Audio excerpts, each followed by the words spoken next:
How have you, you've been at quite a few forums now. How do you find the experience? What has it meant to you? Ati umaze kuba mu maforum menshi atandukanye ariko ndavuga muri za CFOR and GER. Ati se ni ibiki umaze gukuramo, ni iki umaze kwigira nyine, umaze ubibona ute kugeza ubu? Ubu narafashijwe kuko hari byinshi nsobanukiwe cyongeranye n'ubwenge.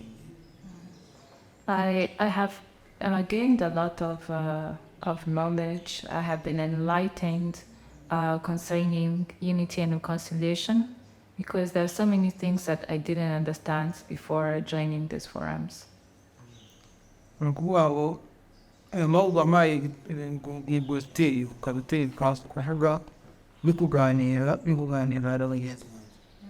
So during the forums, I finally learned how to open up and speak in public and also among my friends.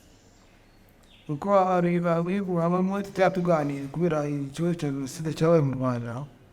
Hari mu Rwanda bacitse ku icumu cyangwa se mu Rwanda rw'abantu bayikoze.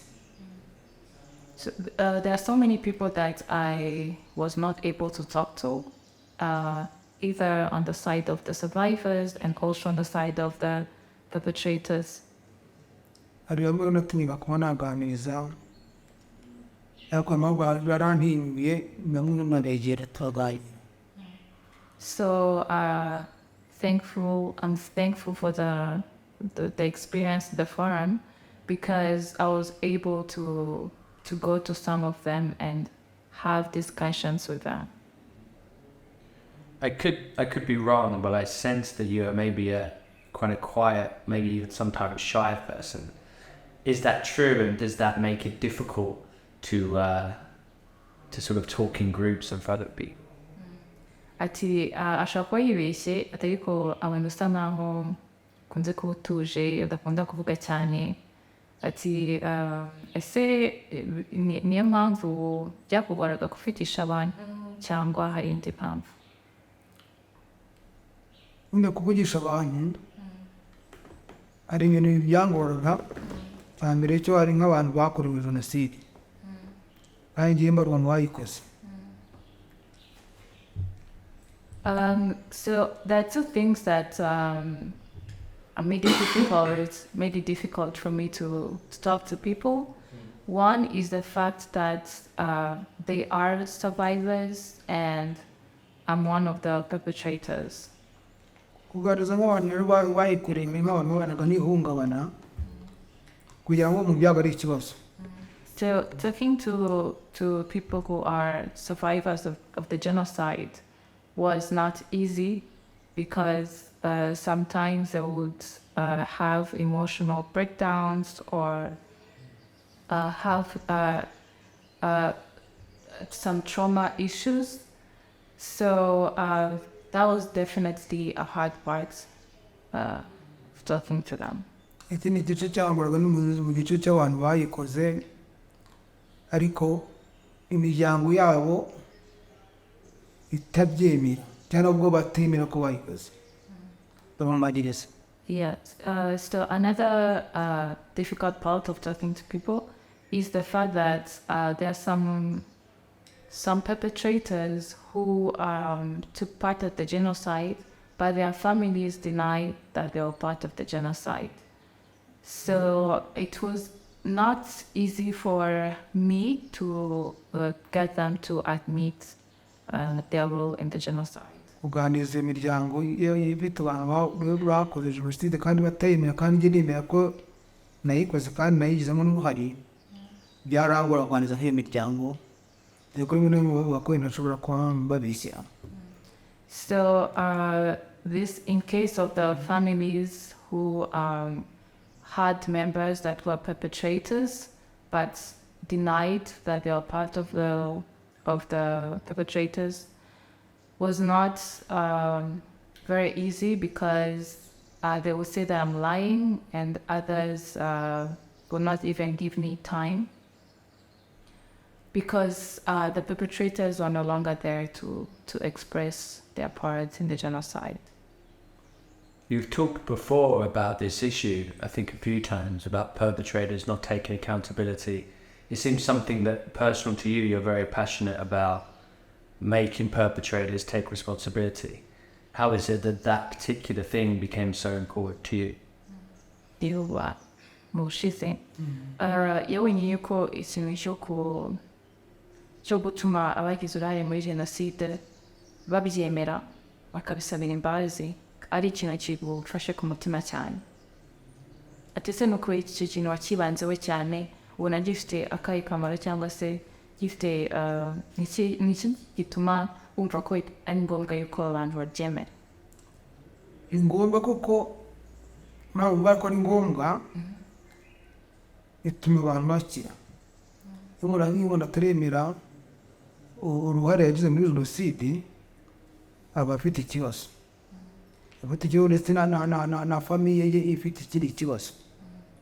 I feel like this is a very important thing to me because I know that when you admit something, you're partially healed.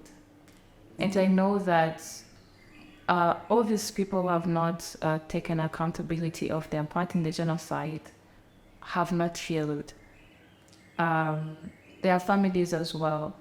So it's important to me to take part in their journey of healing.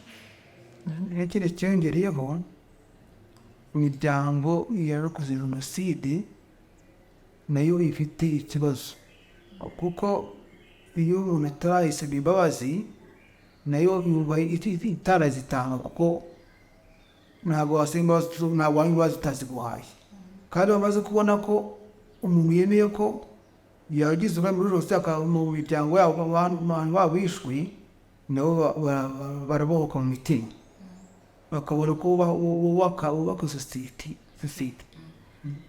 It's also important on the side of the survivors because when the perpetrator has not come forward and asked for forgiveness, they do not see the need to forgive them. So when someone has not come to you and taken accountability of their actions, there is still some unresolved conflicts, and this issue might go on until one of you decides to come forward. Niyo mpamvu njyewe mbyibandaho cyane. Mbona abanyarwanda baturamutse tukihiranywe no kudasaba imbabazi cyangwa se no kutazitanga, mbona ko nta bantu twari u Rwanda rwaba runini. Kwa hiyo nibanda kuri ibyo ngibyo. So I feel the need of working towards that issue of getting the perpetrators and the survivors together and getting the perpetrators to ask for forgiveness. Because I know that as long as these conflicts have not been resolved, we are not building our country on a solid foundation. We need to resolve the conflicts that are there for us in order for us to move forward. You spoke before about the survivors and the sort of pain they feel and dealing with the trauma. And I think even for me when I'm watching, you often think about how the survivors feel and what's happening to them. But I'm interested in you as a perpetrator, like when you are in the moment talking to a survivor, what do you feel inside? What's happening to you? ati yabonye yuko iyo uri kuganiriza abantu bacitse ku icumu usa nkaho ugira amarangamutima menshi, sinzi niba ari agahinda cyangwa wenda niba watubwira ese uba wumva umeze gute mu gihe urimo uraganiriza umuntu wacitse ku icumu rya jenoside? by'ukuri jenoside yabaye indi makuru yazabwenge. To be honest, when the genocide happened, I was old enough. I was very aware of what was happening. N'umuntu wambaye umubiri kandi arwanya umukunzi wishyira mu cyimbo cya mugenzi wanjye wabwambura icyo gihe. Nyuma buri gihe umuntu ambabajwe n'urupfu rw'abantu bapfuye muri jenoside. Byari birababaje n'ubu ndabyumva buri gihe nk'umuntu wayibonye numva bisa n'aho biba bindenze. So, as someone who was aware, who knows that people were deprived of their humanity, of their lives, it is very sad. I know how sad it is to lose a loved one. So every time I'm talking to a survivor of the genocide, I try to put myself in their shoes, and I always feel sad in that moment. Extremely sad. Ikindi cyongereyeho abantu bapfuye bari abantu twari duturanye bitwa ngo muri jenoside, harimo twabyirukanye tungana urugero rumwe. Agatongo ko natakaje abantu bari bafitiye akamaro. Nubwo nayigizemo uruhare ntabwo ari byo ninagambye kwigiramo uruhare. On top of that, I had a lot of friends and neighbors, age mates who died during the genocide. And as much as I did take part of the genocide, which is not something that I had been planning for a long time, I did lose some close people. I lost friends and I lost family. Nyine ntabwo ngewe nubwo nagizemo hano abari ibintu nagambiriye ngo mbivuye ngo reka abantu bapfe, ni ibintu byaje nk'ubiza n'ubuyobozi kuyijyamo ni nk'amabura kindi, nko kubura uko wahungira ngo bituwe butabijyamo. Ntabwo bwari mu mutima wanjye mbaga nshaka kubibaho. So, me taking part of the genocide, it's not something that I had dreamt of doing since I was young. I would say that I almost did not have a choice because it was the decision of the former government. So, at that moment, I thought I was doing the right thing. Akaba ariyo mpamvu nanjye nigaye ko ntawe utwaye nagize ngo mbe nanjye yenda napfana nabo izo mbaraga nasigusi.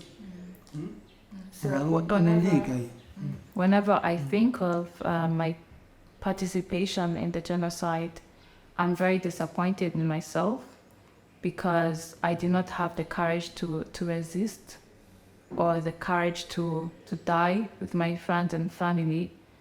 I feel like a coward.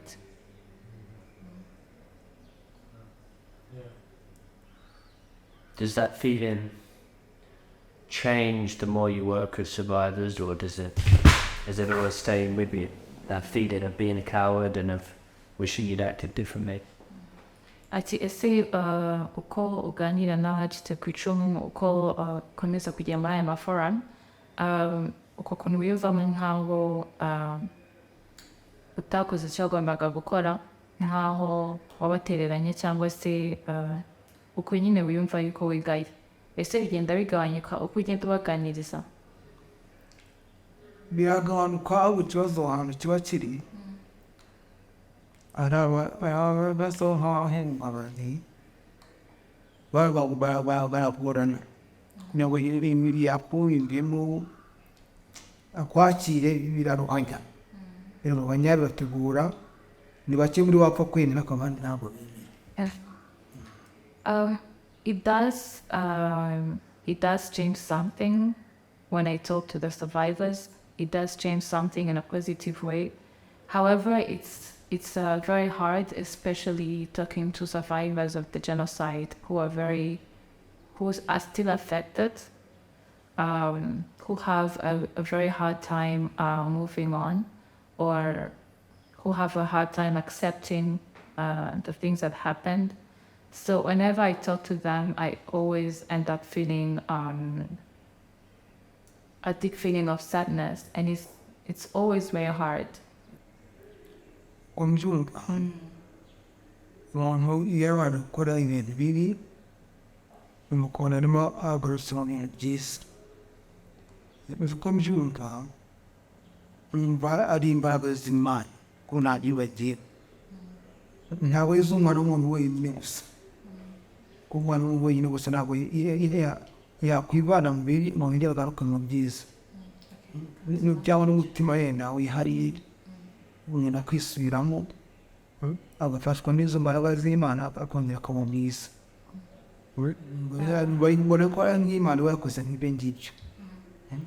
I feel like it's the strength of God that allows someone to move from doing terrible things to now wanting to do good in the society. However, it starts by repentance. It starts by the person accepting what they have done and then allowing God to work through them. Thank you. I think God will. Thank you very much. Okay.